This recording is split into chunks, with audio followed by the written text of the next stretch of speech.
Oi, oi, meu querido e minha querida! Como vocês estão? Tudo bem? Bom, estamos de volta mais uma vez aqui pelos microfones da Rádio Vibe Mundial. Eu, Dr. Rogério Pavan, e aqui a Vitória Furlan, minha filha, orgulhoso, né? Fazendo a sua estreia aqui hoje. Olha lá, pessoal, ó, vamos bater palma pra ela, vai! Estamos fazendo aqui a estreia nos microfones da Rádio Vibe Mundial. Pera um pouquinho, gente. Ó, vou sair dessa cena aqui só um minuto, peraí. Ó, sabe que é ao vivo é assim, ó. A gente coloca, faz tudo na hora. Vem pertinho aqui do papai, ó. Aí, pronto. Então, estamos aqui, ó, direto ao vivo. E ao vivo é assim, né? A gente, tudo vai acontecendo e vai indo lá. Vai improvisando na hora. Vai improvisando na hora. Aqui, ó. Chega perto desse microfone um pouquinho. Estica ele pra você aqui. Não rouba o meu, não. Esse aqui é meu. É mas tudo eu queria meu. compartilhar um pouquinho, não podia? Podia. Não, tá bom, vai. Bom, então nós vamos aqui, estamos iniciando um novo modelo de programa, né? Que a gente vai fazer um sistema de perguntas e respostas. A Vicky é responsável aqui para elaborar as perguntas, fazer essas perguntas pra gente, no intuito de enriquecer um pouco mais o conteúdo que a gente tem para trazer para vocês. Só uma breve resumo e história de tudo que a gente vem fazendo é isso, né? Então, há muito tempo atrás, lá 93, 94, iniciou aqui Dr. Ernesto Furlan nos microfones da Rádio Vibe Mundial. O estúdio não era aqui, era lá na Consolação. E ele começou esse trabalho. E o trabalho era levar para as pessoas a luz do conhecimento e entendimento sobre esta visão da odontologia que chega a ser quase mágica, né? Que é cuidar da saúde das pessoas através da boca. E é isso que a gente vem fazendo ao longo de todo o tempo. E a Vicky representa a terceira geração, né, desta odontologia que nós estamos caminhando aqui. Então, hoje nós vamos falar sobre o que, Vicky? Sobre ortodontia. Vamos falar sobre ortodontia, né? E vamos explicar para vocês, dentro da visão da biorreprogramação bucal, como isso funciona. Então, vamos aqui passar a bola para a Vicky. E ela vai chegar bem perto do microfone, soltar a voz agora e falar as perguntas. Vamos lá. Bom, eu acho que o ponto mais importante que a gente tem que começar, né, por abordar é qual seria a importância, né? O porquê que é importante que a gente faça essa correção dos dentes, né? Qual a importância disso na saúde da pessoa e não somente na estética? Tá certo. Então vamos lá. Essa é uma das perguntas assim que eu acho mais interessante de todas, que é assim, por que precisa corrigir dente, né? É isso que se eu entendi direito, é isso a dúvida? Isso. Por que a gente precisa corrigir o dente, né? Por que não pode deixar o dente torto? Bom, de fato, se a pessoa tem uma preocupação puramente com a questão estética, ela pode deixar os dentes do jeito que está, mesmo que ela não, tá torto, eu não ligo, não tem problema. Mas quando ela toma consciência do que está por trás disso, né? O que está por trás de um dente com um sorriso torto? O que acontece quando os dentes estão tortos? Então, quando os dentes estão tortos, além da aparência estética, nós vamos ter o comprometimento de 4 áreas importantes na questão de saúde. Pode, quando o dente está torto, por exemplo, ocorrer um problema de oclusão, trazer distúrbios na articulação, trazer problemas para mastigação e tudo mais. Mas o mais importante disso tudo é a questão da saúde, na minha opinião. Então vamos lá. Na saúde, quais são as áreas que são comprometidas quando os dentes estão apinhados e encavalados? As áreas comprometidas é o sistema respiratório. Dente encavalado, apinhado, quer dizer que a pessoa vai respirar menos do que deveria. A seção da parte bioquímica digestiva. Então, uma pessoa que tem dentes apinhados e encavalados, arcada mais estreita, vai ter problemas no sistema da digestão. Então, tem mais propensão a refluxo, gastrite, assim por diante. Depois, nós vamos ter os distúrbios esqueléticos, alterações na postura esquelética do corpo. Então, o corpo vai sair do eixo por causa das falhas de crescimento da arcada dentária. E por último, mas não menos importante, quando a arcada está estreita, o emocional da pessoa, o equilíbrio dela diante do mundo foi comprometido, né? Foi atrapalhado porque os dentes não estão representando o eu dela da maneira que deveria ser. Tá? Então vamos lá. Tem mais pergunta? Bom, você acabou de mencionar, né, os 4 aspectos, né, que são interferidos, né, quando não tem a correção feita de forma certa. Mas, por exemplo, é um debate muito grande, né, que a gente observa tanto nas faculdades quanto com outros profissionais, é a questão da extração para uma melhor correção da arcada dentária. A gente, né, na Odontobalas, a gente sabe que não é o correto, mas você poderia ir mais a fundo, explicar direitinho o porquê da não extração para correção da arcada dentária? Com certeza. Bom, então, o processo, assim, de fato, nós percebemos que no sistema de ortodontia, no geral, a primeira linha de pensamento é assim, por que o dente fica apinhado?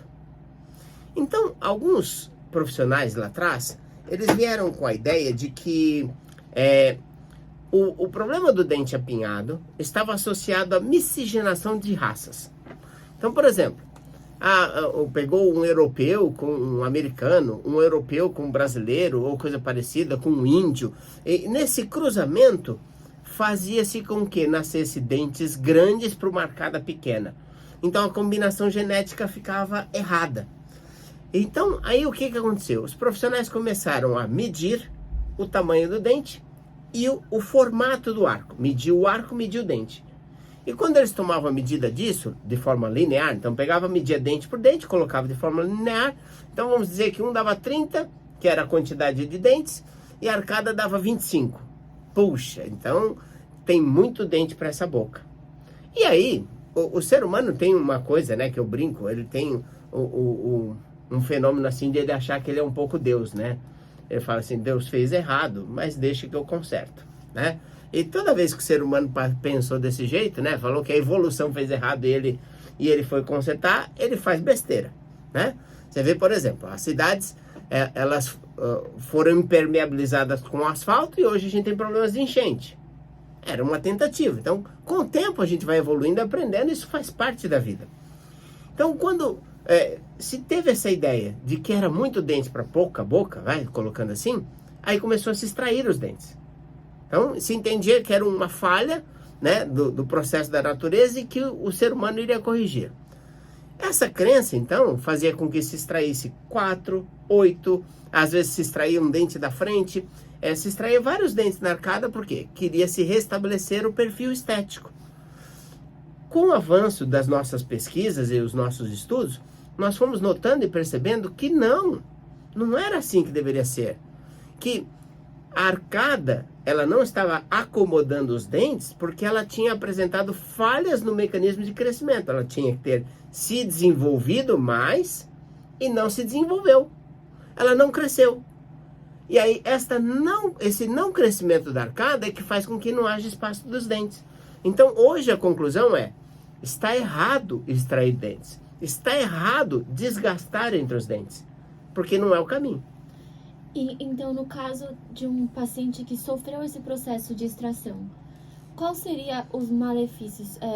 Quais são os danos causados pela tal extração e pelo processo de lixar os dentes? Olha, tá ficando boa nas perguntas, gente. Vocês viram? Ela já tá começando a fazer perguntas excelentes. Então, olha só. O processo realmente é uma excelente pergunta, porque muitas pessoas, sem saber ou sem querer, muitos dentistas, no exercício do melhor que eles podem fazer na profissão, eles acabaram extraindo os dentes dos pacientes, né? O próprio Dr. Furlan, ele extraiu os 4 dentes do siso da sua nona avó, a Vita mãe, né? A Vita avó lá atrás. Então, ele extraiu e logo depois ele começou a ver problemas na saúde dela. Ela foi para uma cadeira de rodas. Porque o siso está ligado ao sistema de drenagem linfática, né? Então, veja, como nós explicamos no início do programa, tem a ver com a respiração, a digestão, a postura, né? E tem a ver com o emocional. Então são vários aspectos, e foi legal você puxar esse ponto, porque eu lembrei do caso do Furlan, e tinha lá o problema da drenagem linfática também, que levou a Vita para uma cadeira de roda. Ela só foi sair da cadeira de roda a usar os dispositivos da biorreprogramação bucal. Então esse contexto é muito importante, porque o paciente que extrai, por exemplo, dentes do siso, o que vai acontecer com ele na maioria das vezes? Pode ter problemas de inchaços nas pernas, vasinhos, varizes, né? Ele pode ter alterações nesse contexto. E aí ele tem uma tendência a apresentar mais problemas nesses membros inferiores, né? Dificuldade de caminhar, etc e tal, como aconteceu com a Vita lá atrás. E outra questão é assim, se a arcada era para crescer mais e não cresceu, tirou-se os dentes, ela ficou menor do que ela deveria, então se o sujeito tem rinite, a rinite tende a aumentar. Se ele tem sinusite, tende a aumentar. Se ele não tinha, pode vir a ter sinusite, bronquite, asma, rinite, ronco, apneia. Então, assim, faz um processo que acaba desencadeando um monte de problemas na função respiratória devido a isso. Na parte postural, dente do siso ainda, leva dores no pescoço, as chamadas cervicalgias, porque a cabeça vem para frente. Altera o eixo de equilíbrio corporal, então isso é muito importante, é uma coisa assim, grave, né, para se pensar. E aí você tem o comprometimento também da função bioquímica digestiva. Quem extrai o dente tem mais propensão a ter gastrite, azia, refluxo, enfraquecimento da mucosa gástrica, né? Então todo esse processo acaba sendo ali comprometido. E por fim, o emocional. A pessoa se sente pequena diante do mundo, com uma arcada estreita, diminuída, né? Então é muito grave. E pai, você chegou a mencionar também que a minha nona estava na cadeira de rodas e ela saiu com os aparelhos, os mecanismos da biocibernética bucal. Você poderia explicar um pouquinho mais a fundo como que esses mecanismos ajudaram ela a sair desse processo de ser cadeirante para voltar a andar normalmente? Com certeza, e com prazer. Eu vou aproveitar aqui, gente, porque eu acho que vocês aí do lado de lá, né, aí, ouvindo o seu alto-falante, pode estar aí com dúvidas ou até falar, puxa vida, eu achei um caminho possível para resolver o meu problema, quero marcar minha consulta de diagnóstico, então vou passar aqui os contatos, os telefones da Odontobalance, tá? Então você pode falar no WhatsApp, que é o 94774-4220, vou repetir, ó, 94774-4220, ou no 3287 7010, que é o telefone fixo, tá? E é claro que vai estar tudo isso disponível daqui a pouquinho no YouTube. Tá sendo veiculado aqui ao mesmo tempo pelo Instagram, você encontra também no Instagram. Você pode depois ver no nosso sistema de podcast, através desses caminhos, mandar sua mensagem, ligar pra gente. Então, a coisa mais fácil do mundo hoje é achar uma forma de se comunicar com as pessoas. Então, não vai ser problema para vocês isso, tá? Então, em relação a essa questão de como que foi possível essa reversão, né? Se ela estava na cadeira de roda, o que é isso? É milagre? Foi lá, benzeu e tirou ela da cadeira de roda, né? Não, foi ciência pura. Porque, veja, quando se extrai o dente do siso, você muda o eixo de postura, a cabeça vem para frente, então você já pende o corpo para frente, o que traz propensão a problemas nos joelhos, né? Além disso, você, com o sistema dos dentes do siso ligado ao sistema de drenagem linfático, então você aumenta o inchaço nas pernas, né? Então, o inchaço nas pernas, juntando com essa alteração postural, fez com que ela tivesse dificuldade de caminhar, andar. Ela começou com bengala e chegou a parar na cadeira de roda. Daí, identificou-se que ela tinha uma arcada estreita, né? E, portanto, o fluxo respiratório dela estava alterado e, pela extração dos dentes do siso e arcada estreita, a postura dela alterada. Então, ela começou a usar, na época, um aparelho chamado top proprioceptivo neural. Era um aparelhinho que parecia como uma bala, que você encaixava entre os dentes da frente. E esse aparelho ela usou, e a partir do uso desse aparelho, o que aconteceu no organismo dela? recuperou-se ou compensou-se a dimensão vertical, abriu mais a boca. Quando abre a boca, a postura se alonga, o corpo se alonga. Então, leva ela para uma postura melhor, corrigindo a falta do dente do siso, ou compensando, melhor dizendo. Além do mais, o aparelho proporcionava um estímulo e um aumento da capacidade respiratória dela. Então, ela passou a respirar melhor, e aí o corpo foi capaz de executar o papel natural de manutenção. Então, criou-se uma compensação para que a saúde dela fosse recuperada, já que ela tinha tirado, não tinha como reverter, e ela voltasse a ter uma condição natural de saúde. Você poderia explicar um pouquinho melhor como que o aparelho devolvia a capacidade respiratória, melhorava a capacidade respiratória dela? Com toda certeza, com prazer. Obrigado pela pergunta. Então, vamos lá. Como é que põe o aparelho nos dentes e faz a pessoa respirar melhor?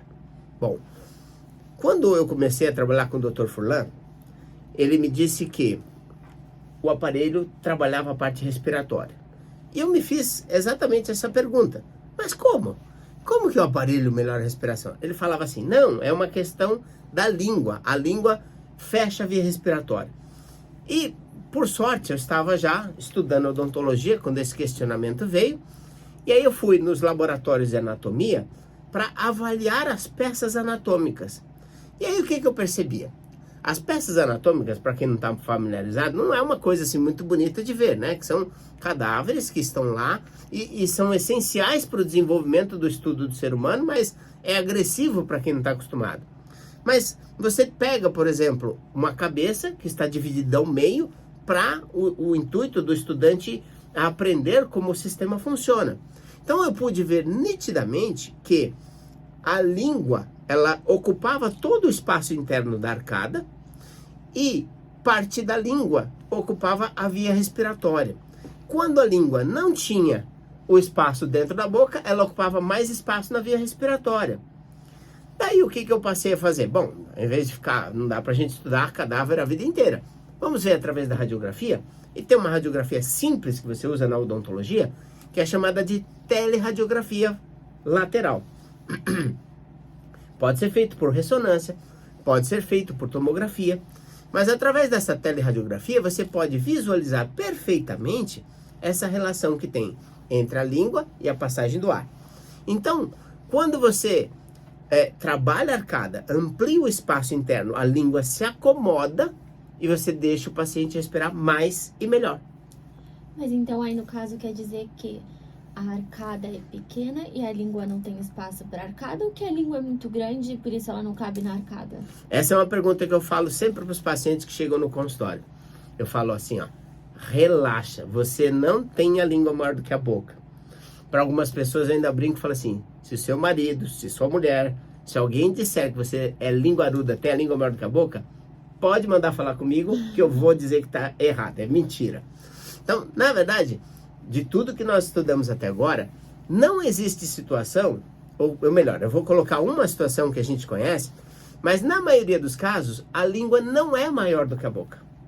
O problema é o mesmo, que levou os dentes a ficarem apinhados. Então, olha só, o que a gente aprendeu? Quando você está no caminho certo, as coisas convergem. Então tá, eu disse que a arcada não cresceu. E como ela não cresceu, os dentes saíram do alinhamento, né? E aí compromete respiração, digestão, postura, emocional. Perfeito.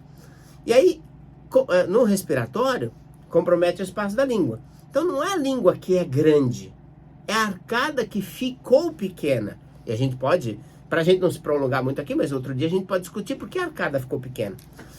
E aí então, dentro desse contexto, a gente tem a situação assim, a arcada ficou pequena, porque ela não teve falhas de crescimento, vamos colocar assim, a língua não teve espaço, e a língua roubou o espaço da via respiratória.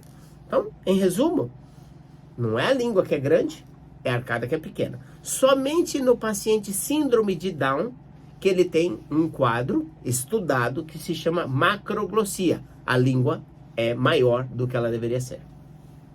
Entendi. Então, ó, gente, todo mundo que tá aqui acompanhando a gente, fica tranquilo que ninguém é linguarudo. Não. Alguns são, mas não nesse sentido. Não nesse sentido, sim. Alguns têm uma língua afiada que vai, né? Alguns têm, Ave Maria, mas não nesse sentido, né? Nesse sentido de que a língua é maior que a boca, em termos reais, anatômicos, não acontece na maioria dos casos. Entendi. Mais alguma dúvida pra gente trazer aqui pro pessoal? Então, gente, olha, eu gostei muito desse novo formato do programa, acho que ficou bem interessante. E a gente, o intuito é isso, né? Poder enriquecer um pouco mais em termos de conteúdo aqui para vocês. Sim, e eu acho que é bom a gente ressaltar também que no começo do programa você estava falando sobre os arcos, né? No início da odontologia, que eram estudados arcos de diferentes tamanhos. Uhum. E aí eu acredito que nesse aspecto dos arcos a gente está se referindo aos aparelhos fixos. Sim. Certo? Então, se no caso estes arcos não são os mecanismos recomendados para a correção dentária, quais seriam os ideais? Muito bom. Infelizmente, o nosso tempo aqui correu muito, a gente não vai ter muito tempo para explicar isso, mas eu vou tentar resumir rapidamente aqui. Então, como os dentistas mediam o arco dentário, né? E depois mediam os dentes individuais e achavam que o tamanho para alinhar os dentes ia ser maior, eles começaram a extrair. Então, eles passaram a basear o seguinte: vamos já fazer, aí eles desenvolveram um metal chamado nitinol, que ele faz o processo de alinhamento, ele tem memória. Então, ele alinhava os dentes. Só que partindo dessa premissa, o que eles fizeram? Criaram arcos ortodônticos pequenos e começaram a usar esse mesmo padrão para todas as pessoas. Então, hoje nós temos o risco de que em 70% dos casos, o arco ortodôntico, ou o aparelho fixo, vai deformar a arcada dentária ao invés de corrigir. Pode trazer um alinhamento estético, mas não vai conseguir trazer o equilíbrio que precisa. Então, como é que nós solucionamos isso? Eu apanhei muito durante a minha vida profissional, justamente porque não tinha os recursos que nós temos hoje. Hoje nós usamos os alinhadores invisíveis, não usamos mais os aparelhos fixos. Por quê? Porque é o mesmo tamanho para todo mundo. E não dá, eu tenho pacientes com todo o tamanho, em formato de dente. Então eu tenho que ter coisas específicas para eles, né? Uhum. Então, a partir desse contexto, os alinhadores invisíveis nos dão a possibilidade de fazer a correção de acordo com o que aquele indivíduo precisa. E o bom de tudo, sem extrair nenhum dente da boca e sem desgastar os dentes, né? Essa foi o grande resultado que nós conquistamos. Olha, eu acho que eu vou aproveitar aqui. Você já decorou os telefones? Já sim. Já? Então vamos lá, então manda ver. Então vamos lá, o telefone de contato, como meu pai gosta de dizer, o código da operadora preferido, o 11. Então, para o WhatsApp é 94774 4220. E aí, como ele fala sempre, eu vou repetir: 94774 4220. Ou também podemos utilizar o telefone fixo, que é 3287 7010. Muito bom, tá vendo? Aprende rápido aí. Gente, olha, eu quero agradecer a todos vocês. Foi um prazer, Vicky. Gostei muito do programa aqui. Espero que a gente faça muito sucesso nesse modelo. Tenho certeza que vai dar certo. Quero agradecer os ouvintes aí pela audiência, por estar aqui conosco. E depois confere lá que vai estar tudo no YouTube aí pra vocês. Grande abraço a todos aí. Tchau, tchau. Tchau, tchau.